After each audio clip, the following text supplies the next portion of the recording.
दोस्तों नमस्कार, मैं हूं अनिल पांडे। आप लोगों को जैसा मालूम ही है कि हरियाणा में हुए विधानसभा चुनाव में भारतीय जनता पार्टी तीसरी बार सरकार बनाने जा रही है। उसकी ये सफलता ऐतिहासिक है क्योंकि हरियाणा में 2 बार से अधिक किसी भी दल ने लगातार सरकार नहीं बनाई थी। भारतीय जनता पार्टी पहली ऐसी पार्टी होगी जो लगातार तीसरी बार वहाँ सरकार बनाएगी।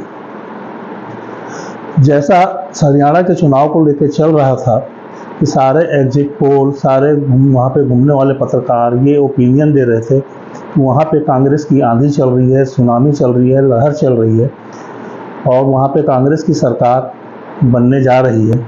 लेकिन जब मतगणना हुई ये सारे पूर्वानुमान धूल धूसरित हो गए और भारतीय जनता पार्टी को वहाँ पे बहुमत मिल गया है।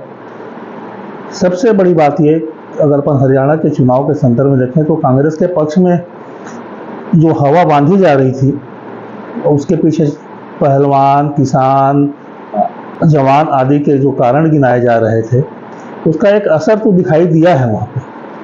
उसके पीछे मैं कारण आपको बताता हूँ कि 2019 के चुनाव में कांग्रेस को वहाँ पे 28.5% वोट मिले थे, जबकि उसे 31 सीट मिली थी।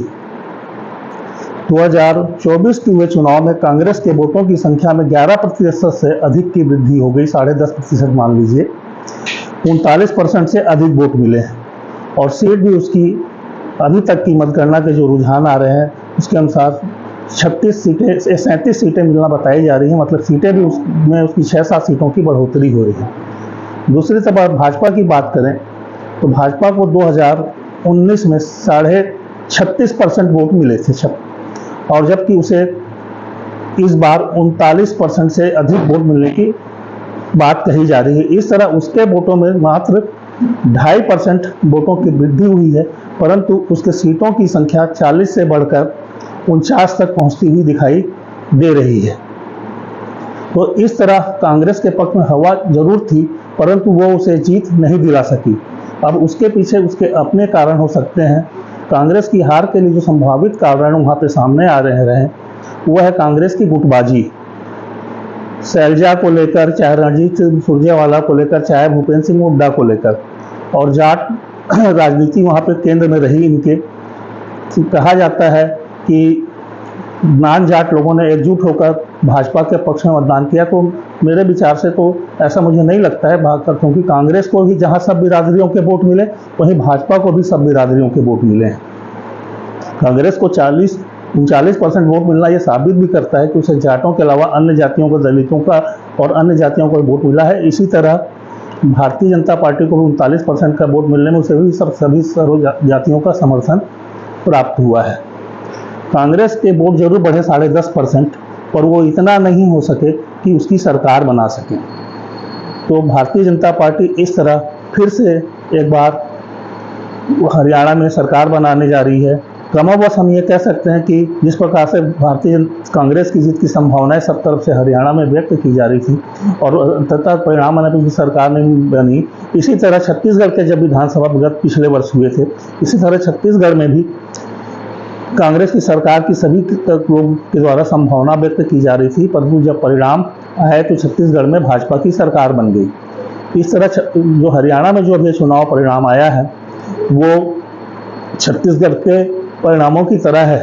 छत्तीसगढ़ और हरियाणा के चुनाव परिणामों में एक बात निश्चित हम रूप से कह सकते हैं, एक बात कामन है कि छत्तीसगढ़ में भी कांग्रेस अपनी गुटबाजी की वजह से हारी थी और उसकी सरकार नहीं बन पाई थी। चाहे यहाँ पे भूपेश बघेल, टी.एस. सिंहदेव और अन्य लोगों के बीच में प्रतिद्वंदिता रही मुख्यमंत्री के पद को लेकर।